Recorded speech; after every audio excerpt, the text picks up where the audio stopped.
హైదరాబాద్లో ఉష్ణోగ్రతలు భారీగా పడిపోయాయి. అల్పపీడన ప్రభావంతో ఉదయం రాత్రి వేళల్లో చలి పంజా విసురుతోంది. గత 6 ఏళ్లలో ఎన్నడూ లేనంతగా ఉష్ణోగ్రతలు పడిపోతున్నాయి.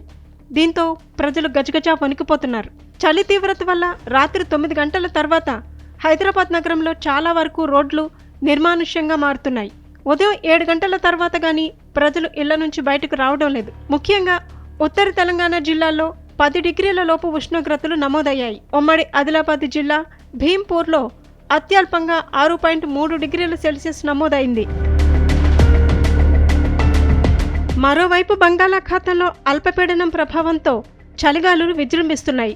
దీంతో గత 6 ఏళ్లలో ఎన్నడూ లేని విధంగా ఉష్ణోగ్రతలు కనిష్టంగా నమోదవుతున్నాయి. ఉత్తరాది నుంచి ఈదురుగాలులు, శీతల పవనాలు వీస్తుండటంతో ఉష్ణోగ్రతలు మరింత పడిపోతున్నాయి. దీంతో ప్రజలు ఇళ్ల నుంచి బయటికి రావడానికి జంకుతున్నారు.